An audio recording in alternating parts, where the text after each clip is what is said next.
Artificial intelligence. The theory and development of computer systems able to perform tasks normally requiring human intelligence, such as visual perception, speech recognition, decision-making, and translation between languages.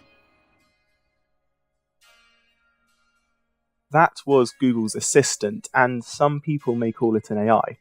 And to some extent, it is. The service can scan images to find text and objects.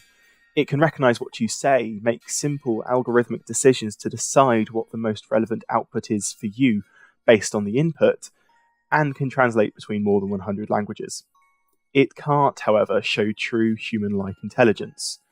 Google is constantly working on this goal, as can be seen in the decrease in incorrectly recognized words in their speech recognition and the accuracy in the translations increasing throughout the recent years. This drive for human-made intelligence is not new, however. Mary Shelley's Frankenstein, which may just be an example of the original artificial intelligence in media, is now more than 200 years old. I think it is safe to say then that the idea of playing God and creating life has captivated us for centuries now. In the story of Frankenstein, a professor creates a monster that can behave like a human. The monster is described to be 8 foot tall and hideously ugly, however. So when he attempts to integrate into human society, he gets rejected, leading him to rebel against his creator and ultimately killing 3 people.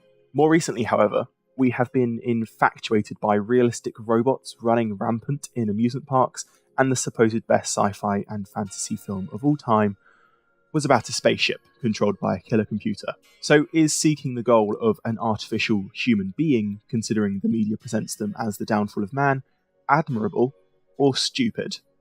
It is glamorous to think of such a future with self-driving cars and helper droids to complete the boring tasks humans don't want to. But when making a computer with human-level intelligence, you must see the flip side. There is something disheartening when you realise that computers are already undeniably better at chess, Go, and even Dota 2 than you are, to a point where humans can no longer outperform these computers in chess or Go. There is some light at the end of the tunnel, however, as computers are only good at maths and can't do anything creative. I mean, this is widely known. I was speaking to someone recently and they said, should we move focus in education to the arts, as computers are so much better at maths than us? The first thing I thought was, no. Why would we give computers the ability to operate without any oversight? Why would we give one of the most powerful tools, and possibly even weapons, to something we couldn't understand how to operate? And why would we not want human-led scientific advancement? So why are computers so bad at art? Musicians utilise maths when composing scores, and mathematical patterns and truths are found in art constantly. So why can computers not create artistic masterpieces? Well, the truth is, they can. The background music you've been listening to this entire time was made by Machine Mozart, along with these.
The service used to get to these sound clips is called JukeDeck.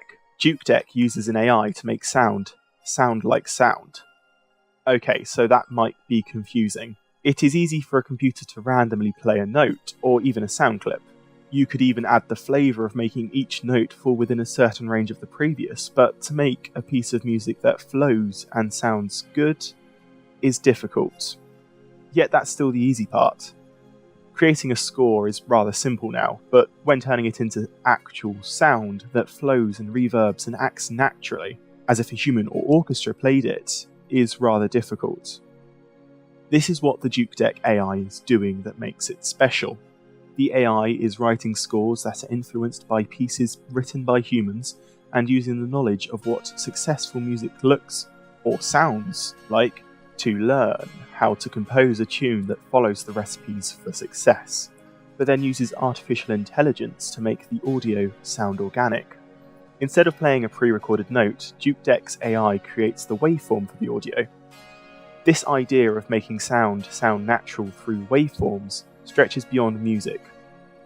Google has been playing with the idea of using AI to make a perfectly synthesized human voice, and sounds pretty good. The Blue Lagoon is a 1980 American romance and adventure film directed by Randall Kleiser. It can even create garbled human nonsense. Sådan vil du fatte sig at jeg står til mig, but den er blevet til noget citat jo den effekten der godt kan det så. I'm to us. Okay, so AI can do music, but what about art?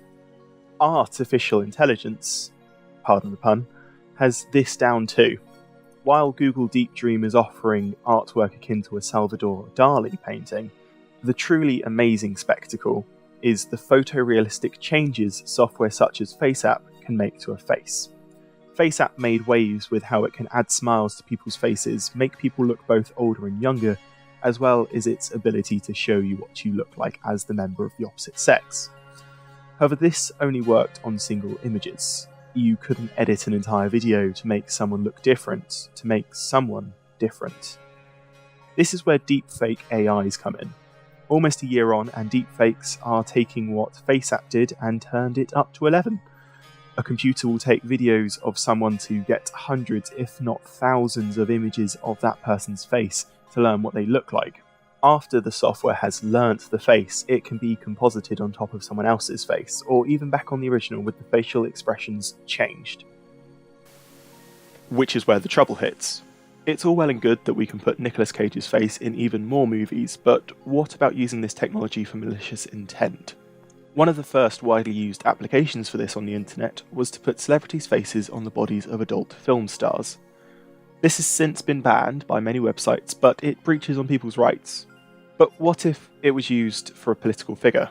The University of Washington put together this clip of Barack Obama talking. You're absolutely right, Whoopi, that us showing respect for other people, us being thoughtful about other people's traditions, is something that Michelle and I try to teach our kids.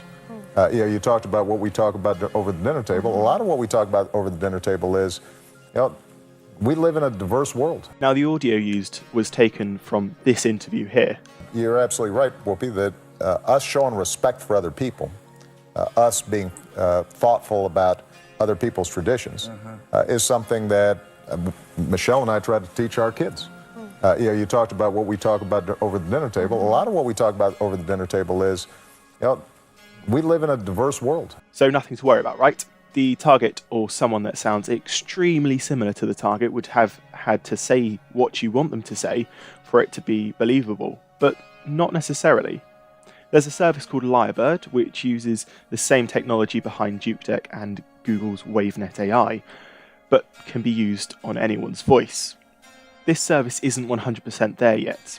Here is a clip of the service synthesizing Mr. Obama's voice.